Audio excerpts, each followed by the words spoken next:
Hello girls and boys, welcome back to another day of measurement. We are focusing again on non-standard units of measurement, so using objects to measure objects, okay? So I've gone around my home and gathered quite a few items here on the table that I could use to measure larger items. I'll show you what they are. I've got spoons, little teaspoons, pencils, got golf balls, pile of straws here. I've got golf tees, colored markers, and I was able to find some clothespins as well.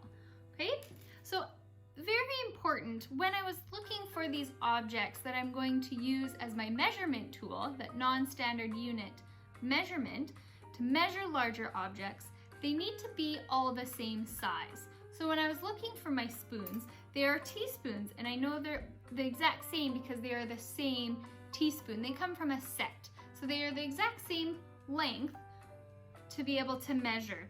Same with my pencils. I need to make sure that even the erasers on the tips one is not fully used, so that they are the exact same size to allow for my measurement to be most accurate. Okay, so I'm going to show you now how to measure a few different objects that I have around my home that are larger than these ones, and deciding which units of measurement would be best in measuring a couple of these objects.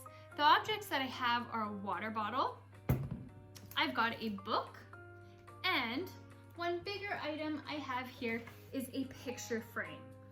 Okay, so I'm going to show you how I choose which measurement tool to use to measure these different objects. I'm going to show you how to measure the picture frame, the book, and the water bottle using the different units of measurement up at the top over there. We are going to start with the picture frame, and I'm going to choose, based on the size of the picture frame and the size of my units of measurement here, I'm going to choose to use the golf tees, okay? So when I'm measuring, it's the same as when we were doing our handspan, where we were lining things up tip to tip and right along the wall, or when we were using the cubit, which is your arm, and you had to line your elbow up to the edge and then fingertip to elbow. I want to do the same thing here by lining the tip of the golf tee to the bottom of the picture frame. And I'm going to use my free hand and leave it there so that everything stays in line.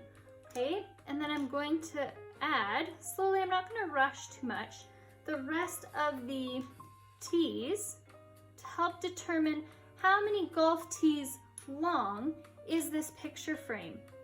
Now notice when I'm doing this as well, I'm not leaving a big gap between tee to tee. I'm just like the handspan and the cubit, my end to end need to be together. This will allow for the most accurate measurement of the frame, okay? I should be just one more there. I'm going to show that one. Okay, so there's my golf tees showing the measurement of the frame. Let's see how many we have. So I've got 1, 2, 3, 4, 5, 6, 7, 8, and about 1/4 of this golf tee here. So I've got 8 1/4 golf tees long is this picture frame. Okay, now I could use one of the other units up there, but we're going to move on to the book now. And I'm going to use a different unit of measurement in the same kind of way. Okay, this time, because it's a smaller object, a smaller item, I'm going to choose the pins here because they are smaller than the golf tees. I could use the golf tees again, but I'm going to choose to use the pins. So just like I did last time, I'm going to use this straight edge to help keep my lines straight. And I'll tell you very quickly why. If I went to the middle of the book, which could be fine, but then I was rushing a bit and I went along and I'm counting as I go. Do you see what's happening to my line?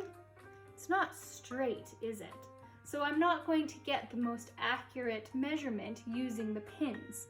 So I'm going to go back to the table here, using this straight edge here I'm gonna put my finger to help keep things in place and line it up. Again, end to end, pin end to pin end, all the way up the edge of the book. It's keeping it in a nice straight line as opposed to curved and more inaccurate, right? Want to do the best that I can here with the most accurate measurement possible. Should only need maybe one more here. Perfect, okay? So I've got end right to end matching with the book. Let's see how many pins long the book is. 1, 2, 3, 4, 5, 6, 7, 8, 9, 10. So exactly 10 pins is how long this book is. So again, I could use other objects like the spoons or maybe the golf balls, but we're going to move on to measure the water bottle using a different object so we can see what that looks like. Now, because it's hard to see the water bottle with it standing up, and stacking these units of measurement will be quite challenging, I'm just going to lay it down so that you can see. I'm going to measure from the base, the bottom here, of the water bottle right to the top. I'm gonna kind of ignore the handle here. So I'm gonna go from my hand to my hand. Now I've used the golf tees, I've used the pins. This time I'm going to use the golf balls and hopefully I have enough, okay? So same thing, I'm going to use my hand this time and I'm going to put it like so that the golf balls don't move around, lining it up nicely so that everything, and I have the golf ball right up against my hand because the water bottle is right up against my finger as well. And I'm gonna make sure the golf ball is touching the other golf ball. Again, I don't want a space. They're not moving around. This one's a bit trickier because they are circular, a cylinder. Well, I might have just the right. There we go. So now if I look from this direction, I can see that the water bottle is kind of in the middle of this last golf ball. So that means this water bottle is 1, 2, 3, 4, 5 and a half golf balls tall. So there you have 3 examples of how we can use smaller objects as our non-standard unit of measurement to measure larger objects around our home. Now I'm going to have you do the same thing. You can choose whatever smaller objects you have around your home as your non-standard unit of measurement to measure whatever objects you want that are larger in and around your home. There is a math jotter example there attached for you on the plan to also see what that would look like in your math jotter to show us how you're measuring those larger objects and what smaller objects you're using as your non-standard unit of measurement. Biggest thing, boys and girls, is to have fun with this. Do at least 5 or 6 objects that you can measure around your home. If you would like to do more, that's great. Have fun and good luck, boys and girls.